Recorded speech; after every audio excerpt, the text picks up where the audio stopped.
جامع ترمذی کی حدیث مبارکہ ہے، مستند حدیث کی کتاب ہے۔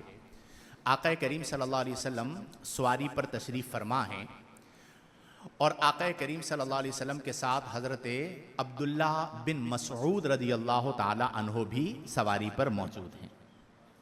تو نبی کریم صلی اللہ علیہ وسلم نے حضرت عبداللہ بن مسعود کو مخاطب کیا اور مخاطب کر کے فرمایا یا غلامو، اے غلام، یعنی اے نوجوان۔ عربی کے اندر غلام جو ہے، اگرچہ اس کا تلفظ غلام ہے غین پر زبر کے ساتھ، یہ نوجوان کے معنی میں بھی آتا ہے۔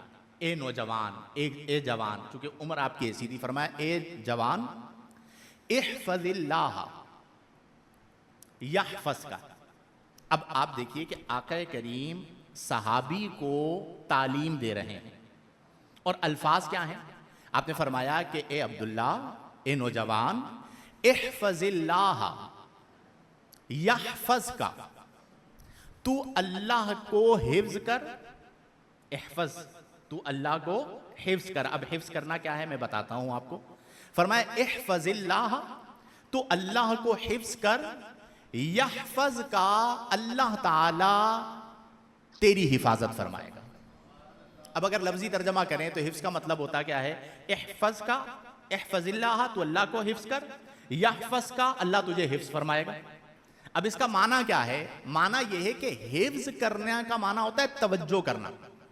جیسے حافظ ہے، اگر وہ توجہ سے قرآن کو یاد نہ کرے تو کیا قرآن یاد ہوگا؟ اب اس کا معنی کیا ہوا کہ آقا کریم فرما رہے ہیں کہ اے غلام احفظ اللہ، تو اللہ کی طرف توجہ رکھ، اللہ کی رحمت کو ہمیشہ اپنے سامنے رکھ، یحفظ کا، اللہ تبارک و تعالی تجھے اپنی محبت عطا فرمائے گا، اللہ تعالی تجھ پر اپنا فضل فرمائے گا، اللہ تعالی تیری حفاظت فرمائے گا۔ اور پھر آگے فرمایا کہ احفظ اللہ تجدہ تجاہک، تجدہ تجاہک، فرمایا احفظ اللہ، تو اللہ کی طرف توجہ رکھ، پھر تیرا حال یہ ہوگا کہ تجدہ تجاہک، تو اللہ کی رحمت کو اپنے سامنے پائے گا، اللہ کی رحمت کو اپنے سامنے پائے گا، یعنی تو مقام شہود پر آ جائے گا۔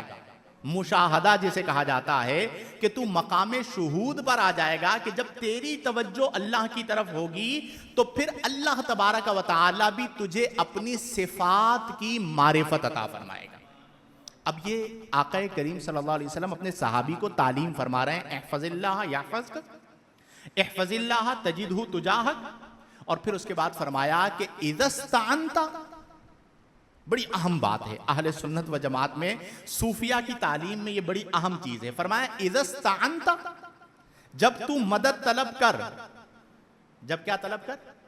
تو مدد طلب کر، تو فرمایا فاستعن باللہ۔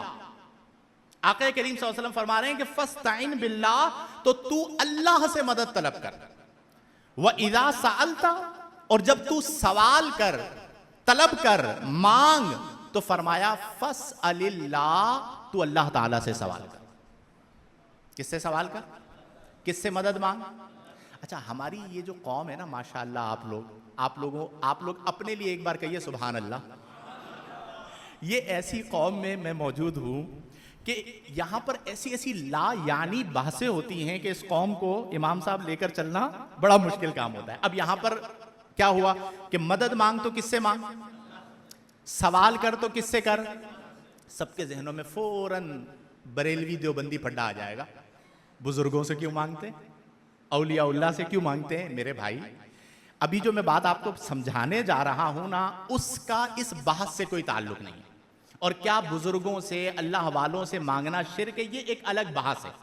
ہمارا عقیدہ یہ ہے کہ اللہ والوں سے، بزرگوں سے مانگنا شرک نہیں ہے۔ دونوں طرح کی روایات موجود ہیں۔ جب تہجد کے وقت حضرت ربیعہ رضی اللہ عنہ نبی کریم صلی اللہ علیہ وسلم کو وضو کا پانی دیا کرتے تھے تو آقا کریم صلی اللہ علیہ وسلم نے خوش ہو کر حضرت ربیعہ سے فرمایا تھا کہ سل ربیعہ ما شئتا، اے ربیعہ جو مانگنا ہے مجھ سے مانگ لو۔ تو اب وہاں پر آقا کریم تعلیم فرما رہے ہیں کس سے مانگنا ہے، اور یہاں پر یہ جو حدیث میں آپ کو بتا رہا ہوں یہ غالباً صحیح مسلم کی حدیث ہے، صحیح ستہ کے اندر موجود ہے. یہاں پر آقا کریم حضرت ربیعہ سے فرما رہے ہیں کہ جو مانگنا ہے کس سے مانگو. لیکن دیکھیں یہاں پر میں یہ بات اس لیے کہہ رہا ہوں کہ یہ فوراً یہ موضوع جو ہے نا سب کے ذہنوں میں آ جاتا ہے.